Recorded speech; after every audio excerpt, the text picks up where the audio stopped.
વાત આગળ ગુજરાતની કરીએ। ગુજરાતમાં ફરી એકવાર માવઠાની આગાહી વચ્ચે ધોરાજી પંથકમાં ખેડૂતો ચિંતાનો માહોલમાં છે। અગાઉ પડેલા માવઠાથી ઘઉં, ચણા, જીરું, મકાઈ અને તલ જેવા પાકોને ભારે નુકસાન થયું। ખેડૂતોને મોટો આર્થિક ફટકો પણ પડ્યો। ત્યારે હવે ફરી એકવાર વરસાદની શક્યતા વચ્ચે ખેડૂતો ભય વ્યક્ત કરી રહ્યા છે। બાકી રહેલો પાક પણ બગડી શકે છે, જેની ભીતિ ખેડૂતોને સેવાઈ રહી છે। ત્યારે ખાસ કરીને તલના પાકમાં પ્રતિ વીઘા 8 થી 10 હજાર સુધીનો खर्च थाय छे अने जो मावठू पड़शे तो आ खर्च पण उगारी शकाशे नहीं। सतत बदलाता वातावरण ने कारणे थईने खेडूतोनी परिस्थिति वधु कठिन बनी रही छे अने तेओ हवे मावठू टळे तेमज सरकार तरफथी सहाय मळे तेवी आशा राखी रह्या छे।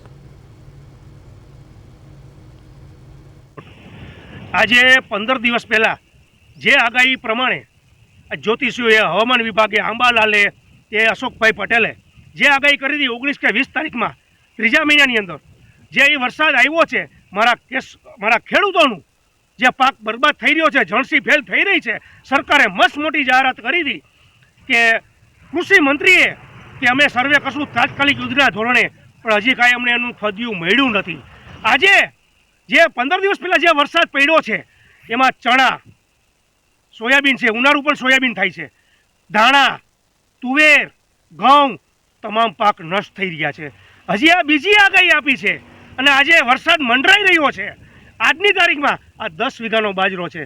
मने एवी भीति सेवाई रही है कि आ बाजरा उपर जो खाली 20 मिनिट वरसाद आवे तो तमाम पाक मारी जणसी आजनी तारीख में फेल थई शके एवी मने भीति सेवाई रही है।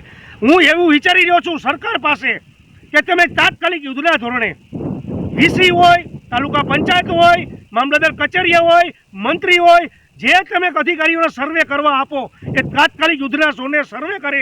एक एवी मारी खेडूत अग्रणी तरीके बे हाथ जोड़ीने नम्र अपील छे सरकारने, कृषि मंत्रीने, सीएम ने। आज आ बाजरो आनी माटे छाटा खैरा आज 20 दी बाजरो खमशे, 20 दी पछी आ बाજરાની લણણી થાય છે। આ બાજરા ઉપર જો 20 મિનિટ છાટા વરસાદ આવી ગયો આગાહી પ્રમાણે તો આ બાજરો આ તમામ પાક 10 વીઘાનો નષ્ટ થઈ રહે એવી મને ભીતિ સેવાઈ રહી છે। હજી તો